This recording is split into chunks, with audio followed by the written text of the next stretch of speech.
Hello, I'm reading from George Orwell's 1984, one of my favorite novels, one of the best novels ever written. This will be my last reading, at least for now, from this book. I try to give you nice big chunks, but if you haven't read it, read it. If you've read it, read it again and maybe go through it. There's so many things to read though, so if you have read it, you might not want to go. And to be honest, it really just explains what we're going through today. And um, and it kind of gives you an idea of what we shouldn't do.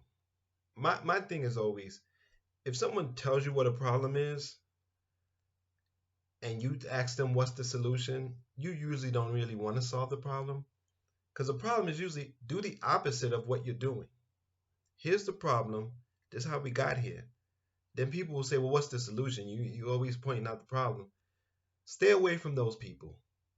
People who ask you for the solutions are either cowards or really just comfortable in what's there, or they're dense. Either way, just cut them loose. Just keep them at arm's length if you can. And if they start impacting you, just boom. Um, Except, began Winston doubtfully, and then stopped. It had been on the tip of his tongue to say, "Accept the pros," but he checked himself, not feeling fully certain that his remark was not in some way unorthodox. Simi, however, had divined what he was about to say. "The pros are not human beings," he said carelessly. "By 2050, earlier probably, all real knowledge of old speak will have disappeared. The whole literature of the past will have been destroyed. Chaucer, Shakespeare, Milton, Byron. They'll exist only in newspeak versions, not merely changed into something different, but actually changed into something contradictory of what they used to be. Even the literature of the party will change. Even the slogans will change. How could you have a slogan like freedom is slavery when the concept of freedom has been abolished? The whole climate of thought will be different. In fact, there will be no thought as we understand it now. Orthodoxy means not thinking, not needing to think. Orthodoxy is unconsciousness." Boy, man, we are here. Oh my God.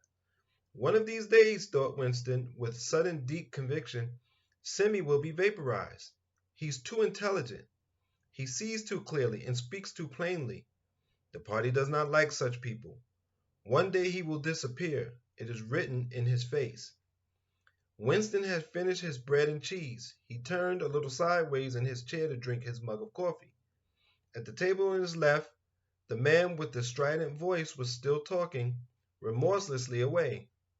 A young woman who was perhaps his secretary, and who was sitting with her back to Winston, was listening to him and seemed to be eagerly agreeing with everything that he said.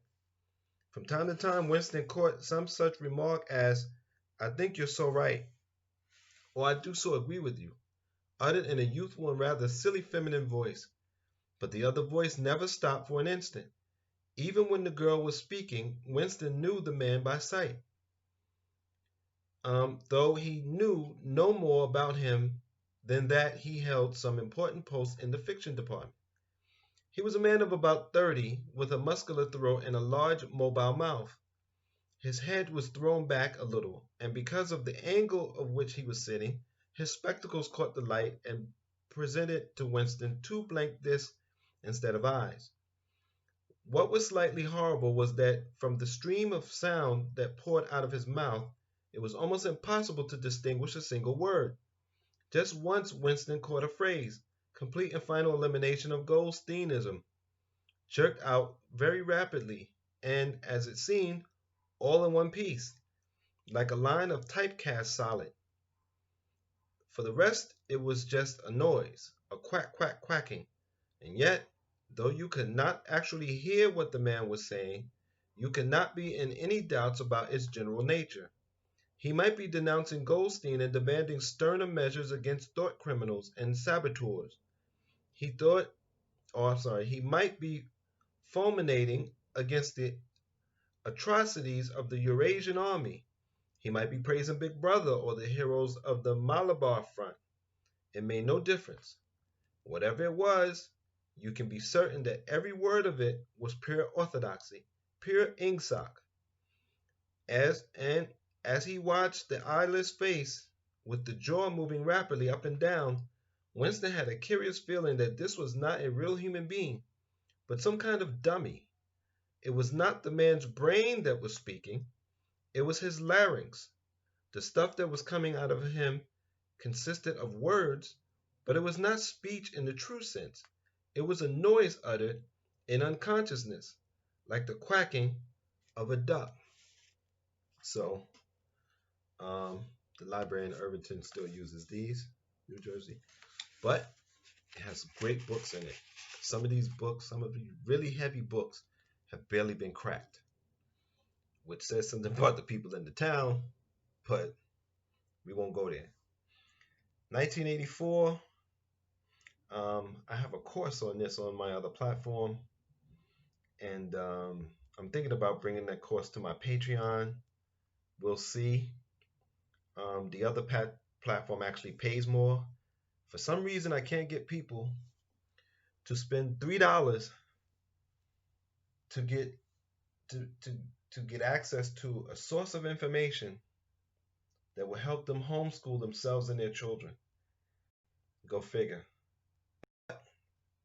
When I go to the supermarket, I see a parade of people buying birthday cakes, blow up balloons, and all kinds of things like that. For half the price of all that stuff, not even half the price, but a balloon is $1. I've seen people with 6 or 7 balloons. If they um, became patrons for $3 a month, they could have 3 balloons and access to information. But hey, that's black life for you.